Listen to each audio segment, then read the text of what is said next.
கர்த்தரும் இரட்சகருமாகிய இயேசு கிறிஸ்துவின் நாமத்தினாலே இந்த வெள்ளிக்கிழமை காலை வேளையிலே உங்களை அன்போடு கூட வாழ்த்துகிறேன். உங்களுக்கு கிருபையும் தேவ சமாதானமும் உண்டாவதாக. வெள்ளிக்கிழமை காலை தோறும் பரிசுத்த ஆவியானவர் யார் என்ற வார்த்தையின் அடிப்படையிலே நாம் கர்த்தருடைய வசனத்தை தியானித்துக் கொண்டே இருக்கிறோம். அவர் தம்முடைய வல்லமையினாலே ஜனங்களை நிரப்புகிறவர். யோவேல் தீர்க்கதரிசி சொன்ன போது, கடைசி நாட்களில் மாம்சமான யாவர் மேலும் என் ஆவியை ஊற்றுவேன் என்று சொல்லப்பட்ட வார்த்தையின்படி யாரெல்லாம் பரிசுத்தத்தோடு கூட வாஞ்சையோடு கூட காத்திருக்கிறார்களோ அவர்களை அவர் தம்முடைய அபிஷேகத்தினாலே நிரப்புகிறார். அப்போஸ்தலர் 2ஆம் அதிகாரத்திலே நாம் வாசிக்கின்ற போது, அவர்கள் எல்லாரும் பரிசுத்த ஆவியால் நிரப்பப்பட்டு ஆவியானவர் தங்களுக்கு தந்திருந்த வரத்தின்படியே வெவ்வேறு பாஷைகளை பேசினார்கள் என்பதை குறித்து நாம் தியானித்து கொண்டே வருகிறோம். குறிப்பாக இந்த நாளிலும் ஆவியானவர் கண்காணிகளை ஏற்படுத்துகிறார். கண்காணியின் கடமை, டியூட்டிஸ் ஆஃப் எ பாஸ்டர் என்று சொல்லி நாம் தியானித்த போது, பிரசங்கம் பண்ணுவது பிரதான ஒரு பணியாக காணப்படுகிறது, அல்லது போதிப்பது அல்லது உபதேசம் பண்ணுவது. இரண்டாவதாக மந்தையை மேய்ப்பது. மந்தை என்று சொல்லுகின்ற பொழுது கர்த்தருடைய சபையை கர்த்தருடைய ஆவியானவருக்குள் பலமாய் ஊன்ற கட்டப்படுகின்ற ஒரு அனுபவத்தை குறித்து நாம் தியானித்தோம். ஆன்மீக ஆலோசனை வழங்குதல் என்ற தலைப்பின் கீழே அநேக வசனங்களை, குறிப்பாக ரோமர் 12ஆம் அதிகாரத்திலிருந்து அநேக வார்த்தைகளை நாம் தியானித்தோம். அது மாத்திரமல்ல, 4ஆவதாக பிரார்த்தனை மற்றும் பரிந்துரை என்ற வார்த்தையின் அடிப்படையிலே supplications, prayer, intercessory, pricing and the Lord என்ற அந்த 4 வார்த்தைகளை நாம் ஆழமாய் தியானித்தோம். 5ஆவதாக விசிட்டேஷன் அண்ட் அவுட்ரீச் என்ற வார்த்தையிலே ஒரு போதகன் அல்லது ஒரு மெய்ப்பன் மந்தைகளை கண்காணிப்பது மாத்திரமல்ல, ஹவுஸ் விசிட் போன்ற காரியங்களை, ஜெப கூட்டங்களை நடத்துதலை குறித்து நாம் அதிகமாய் தியானித்தோம். அது மாத்திரமல்ல, ஒரு மெய்ப்பனுக்கு டனல் விஷன் இருக்க வேண்டும் என்று சொல்லி, சுரங்க தரிசனம், ஆத்துமாக்களை தேடி பிடிக்கிற ஒரு அனுபவம் வேண்டும் என்பதை குறித்தும் நாம் அதிகமாய் தியானித்தோம். ஒருவேளை நாம் அதற்கு பின்பதாக 6ஆவதாக வழிகாட்டுதல் மற்றும் சீஷத்துவம் என்பதை குறித்து நாம் அதிகமாய் தியானித்தோம். லீடர்ஷிப் அண்ட் டிசைபிள்ஷிப் என்ற வார்த்தையின் அடிப்படையிலே நாம் தியானித்தோம். இன்றைக்கும் சீஷத்துவம் என்பது அறிவிக்க வேண்டிய காரியம் என்பதை குறித்து நாம் தியானிக்க போகிறோம். குறிப்பாக ஆண்டவருக்காக செயல்படுகின்ற ஓ அல்லது அனுப்பு என்ற அந்த நோக்கத்தோடு கூட செயல்படுகின்றவர்களாக காணப்படுகிறார்கள் என்பதை குறித்து பரிசுத்த வேத வாக்கியத்திலே நாம் மிக தெளிவாக அறிந்து கொள்ள முடியும். இன்றைக்கும் பரிசுத்த மத்தேயு எழுதின சுவிசேஷம் 28ஆம் அதிகாரம் 19-20 வசனங்களை நாம் வாசிக்கின்ற பொழுது, ஆகையால் நீங்கள் புறப்பட்டு போய் சகல ஜாதிகளையும் சீஷராக்கி பிதா குமாரன் பரிசுத்த ஆவியின் நாமத்தினாலே ஞானஸ்நானம் கொடுங்கள், நான் உங்களுக்கு கட்டளையிட்ட யாவையும் அவர்கள் கை கொள்ளும்படிக்கு உபதேசம் பண்ணுங்கள் என்ற ஒரு வசனத்தை நாம் இங்கே தெளிவாய் வாசிக்க முடியும். A church should reach the unreached place. ஒரு ஆலயம் என்பது அல்லது ஒரு கர்த்தருடைய விசுவாச கூட்டம் என்பது இயேசுவை அறியாத ஜனங்கள் மத்தியிலே அனுப்பப்படுகிற அல்லது செல்லுகின்ற ஒரு கூட்டமாக காணப்பட வேண்டும். இன்றைக்கு ஒரு திருச்சபை இன்னொரு திருச்சபையையோ அல்லது இன்னும் பல திருச்சபைகளையோ உருவாக்கவில்லையோ, அந்த கர்த்தருடைய சபை உயிரில்லாத ஒரு சபையாய் இருப்பதை நாம் அறிந்து கொள்ள முடியும். ஏனென்றால் ஆண்டவர் கட்டளையாக கொடுத்திருக்கிறார், நீங்கள் புறப்பட்டு போங்கள் என்று சொல்லி இருக்கிறார். எனவே நாம் ஏதோ ஒரு ரவுண்டுக்குள்ள அல்லது காம்பவுண்ட் மென்டாலிட்டி என்ற வார்த்தையின் அடிப்படையிலே நம்மை சுற்றியே எல்லாவற்றையும் செய்து கொண்டு இருப்பதற்கு பதிலாக யாரெல்லாம் கர்த்தருடைய ஆவியானவரால் நிரப்பப்பட்டு இருக்கிறார்கள், they should go, அவர்கள் ஆண்டவரை குறித்து கேள்விப்படாத ஜனங்களுக்கு மத்தியிலே அறிவிக்க வேண்டும் என்பதை குறித்து வேத வாக்கியங்கள் மிக தெளிவாக கற்றுக் கொடுக்கிறது. ஒருவேளை நாம் ஏசாயா தீர்க்கதரிசியின் புஸ்தகம் 6ஆம் அதிகாரத்தை நாம் திருப்பிக் கொள்ளுகின்ற பொழுது அங்கே கர்த்தருடைய வார்த்தை சொல்லுகிறது, உசியா ராஜா மரணம் அடைந்த பின்பு ஆண்டவர் உயரமும் உன்னதமான சிங்காசனத்தின் மேல் வீற்றிருக்க கண்டேன் என்று ஏசாயா தீர்க்கன் சொல்லுகிற ஒரு வார்த்தையை நாம் வாசிக்க முடியும். உசியா ராஜா இருக்கும் வரைக்கு தீர்க்கதரிசிக்கு தரிசனம் கிடைக்கவில்லை. உசியா எப்பொழுது மரணம் அடைந்தானோ அதற்கு பின்பு நான் கர்த்தருடைய ஆலயத்திலே சென்று தரிசனத்தை பெற்றுக் கொண்டேன் என்று சொல்லி ஏசாயா தீர்க்கன் சொல்லுகின்ற ஒரு வார்த்தையை நாம் வாசிக்க முடியும். என்னை கேட்டுக்கொண்டு இருக்கிற என் அன்பு தெய்வ ஜனங்களே, ஒருவேளை நமக்கு பரம தரிசனம் கிடைக்க கூடாதபடிக்கு நமக்குள்ளே காணப்படுகிற பாவ உசியாக்கள் யார் என்பதை நாம் அறிந்து அதை நாம் தள்ளிவிட வேண்டும் என்பதை குறித்து வேத வசனத்திலே நாம் வாசிக்கிறோம். பாவ உசியாக்கள் நமக்குள் இருக்கிற வரைக்கும் நமக்கு பரம தரிசனம் கிடைப்பதே இல்லை. ஒருவேளை நான் கர்த்தர்க்கென்று பரிசுத்தமாக்கப்பட்ட அந்த அனுபவத்திலே, பரிசுத்த ஆவியானவரால் நிரப்பப்பட்டிருக்கிற அந்த அனுபவத்திலே ஆவியானவர் நமக்கு தரிசனம் கொடுக்கிறார் என்பதை குறித்து நாம் வேத வாக்கியத்தில் மிக தெளிவாக அறிந்து கொள்ள முடியும்.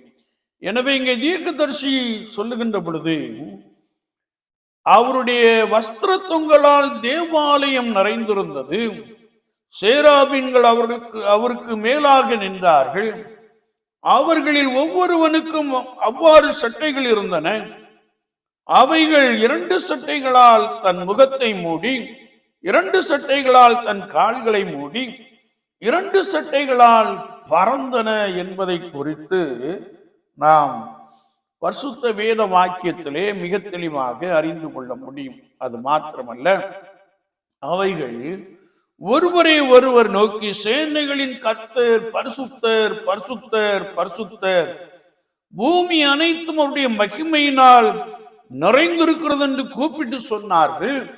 கூப்பிடுவரின் சத்தத்தினால் வாசல்களின் நிலைகள் அசைந்து ஆலயம் புகையினால் நிறைந்தது என்ற ஒரு வார்த்தையை நாம் இங்கே வாசிக்கிறோம். ஒருவேளை உசியா ராஜா மரணமடைந்த பின்பு ஏசாயா தீர்க்கதரிசி அற்புதமான ஒரு காட்சியை காண்கிறார். சேராபீன்கள் ஆண்டவரை புகழ்ந்து பாடுகின்ற, புகழ்ந்து துதிக்கின்ற அந்த காட்சி அவர் கண்ட பின்பு வேதத்திலே நாம் தொடர்ந்து வாசிக்கின்ற பொழுது, சேனைகளின் கர்த்தராகிய ராஜாவை என் கண்கள் கண்டதே என்று சொல்லுகிறார்.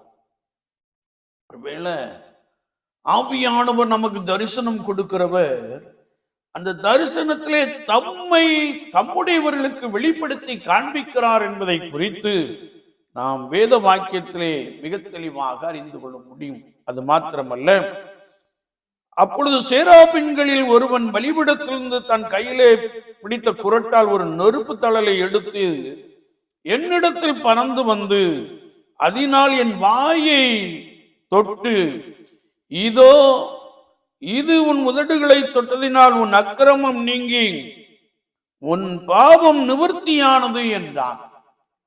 ஒருவேளை ஆண்டவர் சேராபீனை கொண்டு இந்த தீர்க்கதரிசியை இன்னும் கர்த்தருக்குள் பலப்படுகிற ஒரு அனுபவத்தை கொடுப்பதை, அல்லது பாவிகளுக்கு ஆண்டவர் ஒரு சுத்திகரிப்பை உண்டாக்குவதை குறித்து நாம் வேத வாக்கியத்திலே மிக ஆழமாக அறிந்து கொள்ள முடியும். அது மாத்திரமல்ல, கர்த்தருடைய வார்த்தையை நாம் வாசிக்கின்ற பொழுது, யாரை நான் அனுப்புவேன், யார் தமது காரியமாய் போவான் என்று உரைக்கிற ஆண்டவருடைய சத்தத்தை கேட்டேன். அதற்கு நான், இதோ அடியேன் இருக்கிறேன், என்னை அனுப்பும் என்று ஆண்டவரிடத்திலே சொல்லுகிற ஒரு வார்த்தையை நாம் வாசிக்க முடியும். என்னை கேட்டுக்கொண்டு இருக்கிற என் அன்பு சகோதரனே, சகோதரியே, நாம் பரிசுத்தத்தோடு கூட காணப்படுகின்ற பொழுது பரிசுத்த ஆவியானவர் நம்மோடு கூட பேசுகிறவராக இருக்கிறார். யாரை நான் அனுப்புவேன், யார் என் காரியமாக போவார், யார் என் ராஜ்யத்தை குறித்து சொல்லுவார்கள், யார் என் நற்செய்தியை குறித்து சொல்லுவார்கள், யார் சிலுவையின் உபதேசத்தை குறித்து சொல்லுவார்கள் என்று சொல்லி ஆவியானவர் கேட்ட பொழுது ஏசாயா தீர்க்கதரிசி சொல்லுகிறார், நான் போகிறேன், அடியேனை அனுப்பும் என்று சொல்லுகின்ற ஒரு வார்த்தையை நாம் இங்கே நிறைவாய் வாசிக்க முடியும். எனக்கு அன்பான தெய்வ ஜனங்களே, விசுவாச வாழ்க்கையிலே நாம் பரிசுத்த ஆவியானவரால் நிரப்பப்பட்டு அவரால் ஆட்கொள்ளப்படுகின்ற பொழுது சுவிசேஷத்தை அறிவிப்பது நம்மேல் விழுந்த கடமையாக காணப்படுகிறது. நான் புறப்பட்டு சொல்ல வேண்டும் என்பதை குறித்து வேத வாக்கியங்கள் மிக தெளிவாக கற்றுக் கொடுக்கிறது. அது மாத்திரமல்ல, பரிசுத்த லூக்கா எழுதின சுவிசேஷம் 9ஆம் அதிகாரம் 23ஆம் வார்த்தையிலே நாம் வாசிக்கின்ற பொழுது, ஒருவன் என் பன்னே வர விரும்பினால் அவன் தன்னைத்தான் வெறுத்து தன் சிலுவையை அனுதினமும் எடுத்துக்கொண்டு என்னை பின்பற்ற கடவன் என்று ஆண்டவர் சொல்லுகிற ஒரு வார்த்தையை நாம் வாசிக்க முடியும். சபை என்பது சீஷத்துவத்தை உருவாக்கக்கூடிய இடம் என்பதை குறித்து பரிசுத்த வேதாகமம் மிக தெளிவாக கற்றுக் கொடுக்கிறது. நம்மில் அநேகர் சுவிசேஷ ஊழியத்தை, மிஷனரி இயக்க பணிகளை நாம் நம்மால் என்ற காணிக்கை கொடுத்து நாம் தாங்கிக் கொண்டிருக்கிறோம். நல்லதுதான். ஆனால் நம்மில் சிலர் தேவனுடைய ராஜ்யத்தை குறித்து அறிவிக்கும்படியாய், நற்செய்தி குறித்து அறிவிக்கும்படியாய் புறப்பட்டு போக வேண்டும் என்பதை குறித்து வேத வாக்கியங்கள் இன்னும் பலமாக கற்றுக் கொடுக்கிறது. அது மாத்திரமல்ல, நாம் இன்னும் 9ஆவதாக ஸ்டூவர்ட்ஷிப் அண்ட் ஃபினான்சியல் அட்மினிஸ்ட்ரேஷன். ஒருவேளை ஸ்டூவர்ட்ஷிப் என்பது ஆண்டவருக்கென்று நம்மை தாழ்த்தி அர்ப்பணித்து செய்கின்ற ஊழியத்தை குறித்து நாம் பார்க்க முடியும். ஏனென்றால் அப்போஸ்தலனாகிய பரிசுத்த பவுல் கொரிந்தியருக்கு 1ஆம் நிருபம் 4ஆம் அதிகாரம் 2ஆம் வசனத்தை நாம் வாசிக்கின்ற பொழுது, உக்ரானக்காரன் உண்மையுள்ளவன் என்று காணப்படுவது அவசியம் என்று வேத வாக்கியம் மிக தெளிவாக கற்றுக் கொடுக்கிறது. கர்த்தருடைய ஊழியத்தை செய்கிறவர்கள் உக்ரான பொறுப்பை உடையவர்களாக காணப்படுகிறார்கள். அந்த பொறுப்பிலே அவர்கள் உண்மை உள்ளவர்களாக காணப்பட வேண்டும். பரிசுத்த லூக்கா எழுதின சுவிசேஷத்திலே நாம் வாசிக்கின்ற பொழுது, கொஞ்சத்திலே உண்மை உள்ளவனாயிருந்தால் உன்னை அநேகருக்கு அதிகாரியாக ஏற்படுத்துவேன் என்று சொல்லி இருக்கிறார். ஒருவேளை காணிக்கை பணத்தை உண்மையோடும் நேர்மையாகவும் கையாள வேண்டும் என்பதை குறித்து நாம் மிக தெளிவாக அறிந்து கொள்ள முடியும். நம்மிடத்தில் என்ன பொறுப்பு கொடுக்கப்பட்டிருக்கிறதோ அதிலே உண்மை உள்ளவர்களாக காணப்பட வேண்டும். ஏனென்றால் we must be accountability to God. நாம் கர்த்தருக்கு கணக்கு ஒப்புவிக்க வேண்டும் என்பதை நாம் ஒருபோதும் மறந்துவிடவே கூடாது. அது மாத்திரமல்ல, மந்தை முழுவதையும் குறித்து எச்சரிக்கையாயிருந்து மந்தையை நடத்த வேண்டும் என்பதை நாம் பரிசுத்த வேதாமத்திலே மிக ஆழமாக அறிந்து கொள்ள முடியும். ஒருவேளை ஒரு கண்காணி என்பவன் மந்தையை குறித்து மிகுந்த எச்சரிக்கை உடையவராக காணப்பட வேண்டும் என்பதை குறித்து பரிசுத்த வேத வாக்கியங்களிலே நாம் மிக ஆழமாக அறிந்து கொள்ள முடியும். மந்தை என்பது கர்த்தருடைய ஜனங்களை குறிக்கிறது. கர்த்தருடைய சபையை குறித்ததான காரியத்திலே நாம் மிகுந்த தெளிவு உடையவர்களாக இருக்க வேண்டும் என்பதை குறித்து வேத வாக்கியங்கள் கற்றுக் கொடுக்கிறது. எபிரேயர் 13:17 நாம் வாசிக்கின்ற பொழுது, உங்களை நடத்துகிறவர்கள் உங்கள் ஆத்துமாக்களுக்கு உத்தரவாதம் பண்ணுகிறவர்களாய் விழித்திருக்கிறவர்களாய் ஆனபடியினால் நீங்கள் அவர்களுக்கு கீழ்ப்படியுங்கள் என்று எழுதப்பட்டு இருக்கிற ஒரு வசனத்தை நாம் வாசிக்க முடியும். ஒருவேளை கர்த்தருடைய சபையை நடத்துகிற சபை ஊழியரோ, பாஸ்டரோ, மெய்ப்பனோ அல்லது தேவ மனிதர்களோ யாராயிருந்தாலும் அவர்களுக்கு நீங்கள் கீழ்ப்படிய வேண்டும். ஏனென்றால் அவர்கள் உங்கள் ஆத்துமாவுக்கு உத்தரவாதி என்று பரிசுத்த வேதாமத்திலே மிக தெளிவாக அறிந்து கொள்ள முடியும். என்னை கேட்டுக்கொண்டு இருக்கிற என் அன்பு சகோதரனே, சகோதரியே, விசுவாச வாழ்க்கையிலே ஒருவேளை சீசத்துவத்தை பெற்றவர்களாக நாம் காணப்படுகிறோமா? ஆண்டவரை அறிவிக்கிற கூட்டமாக நாம் காணப்படுகிறோமா? அது மாத்திரமல்ல, கொடுத்திருக்கிற பொறுப்பிலே நாம் உண்மை உள்ளவர்களாக காணப்படுகிறோமா? கர்த்தருக்கு முன்பதாக உண்மை உள்ள ஊழியனாக, ஊழியக்காரியாக நாம் காணப்படுகிறோமா என்பதை குறித்து வேத வாக்கியங்கள் மிக தெளிவாக கற்றுக் கொடுக்கிறது. அபிஷேகம் பெற்றவர்கள் ஆத்துமாக்களை தேடி அலைவார்கள். அபிஷேகம் பெற்றவர்கள் ஆத்துமாக்களை கர்த்தராகிய இயேசு கிறிஸ்துவுக்குள் ஆழமாய் நடத்துவார்கள். அபிஷேகம் பெற்றவர்கள் ஒருவேளை ஆத்துமாக்களுக்கு உத்தரவாதியாக காணப்படுகிறார்கள் என்பதை குறித்து வேத வாக்கியங்கள் மிக தெளிவாக கற்றுக் கொடுக்கிறது. எனக்கு அன்பான தெய்வ ஜனமே, விசுவாச வாழ்க்கையிலே இவ்வளவு பெரிய ஸ்லாக்கியத்தை ஆண்டவர் கண்காணிகளுக்கு கொடுத்திருக்கிறார்.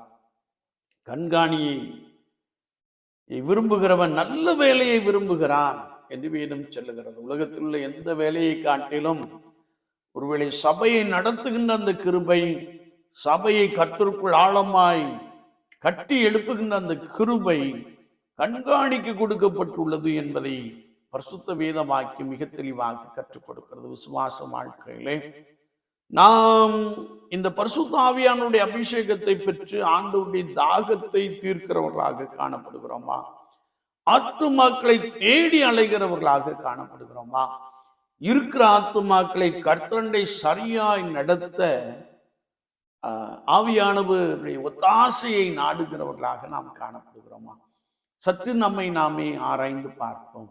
ஒருவேளை நீ சுவிசேஷத்தை அறிவிப்பது உன்மேல் நம்மேல் விழுந்த கடமை. நாம் போக வேண்டும். ஆண்டவரே என்னை அனுப்பும் என்று கேட்போம். ஆவியானவர் உங்களை அனுப்புவார். நீங்கள் தேவனுடைய ராஜ்யத்திற்கு பலமாய் செயல்படுவீர்கள். அப்படிப்பட்ட கிருபையை ஆண்டவர் உங்களுக்கு நிறைவாய் கொடுப்பாராக. ஆமீன், ஆமீன். நாம் ஜெபிப்போம். நேசிக்கிற நல்ல ஆண்டவரே, இந்த காலை வேளைக்காய் ஸ்தோத்திரம். வார்த்தைகளை கேட்டவர்களுக்காக நாங்கள் நம்மை நோக்கி பார்க்கிறோம். ஒவ்வொருவரையும் பலப்படுத்தும் ஆண்டவரே. ஒருவன் ஜலத்தினாலும் ஆவியினாலும் பிறவாவிட்டால் என்ற வசனத்தின்படியும் மாம்சத்திற்குரியவர்கள் மாம்சத்துக்கு ஏற்றவைகளை சிந்திக்கிறார்கள், ஆவிக்குரியவர்கள் ஆவிக்கேற்றவைகளை சிந்திக்கிறார்கள். ஆவிக்குரியவர்கள் தேவனுடைய புத்திரராய் இருக்கிறார்கள் என்ற வசனங்களுக்கு இணங்க நாங்கள் வல்லமையை தரித்து கொண்டவர்களாக, பாவமர கழுவப்பட்டு பரிசுத்த ஆவியின் வல்லமையினாலே நிரப்பப்பட்டவர்களாக எப்பொழுதும் காணப்பட ஆண்டவர் எங்களுக்கு உதவி செய்வீராக. அந்த அனுபவத்திலே ஆண்டவரே, அழிந்து கொண்டு இருக்கிற ஆத்துமாக்களை தேடி அலைகிற கூட்டமாக காணப்பட, ஆத்துமாக்களை குறித்து கணக்கு ஒப்புவிக்கிறவர்களாக காணப்பட ஆண்டவர் எங்களுக்கு உதவி செய்யும்படியாக நாங்கள் வேண்டு நிற்கிறோம். இந்த கர்த்தருடைய சபையில் உள்ள ஆத்துமாக்கள் உண்மையிலே பலன் கொள்கிற அனுபவத்தால் நிரப்பட்ட உடைய கிருபையினாலே ஒவ்வொருவரையும் நீர் ஆசீர்வதிப்பீராக, நன்மையினாலே நிரப்புவீராக. ஆமீன், ஆமீன்.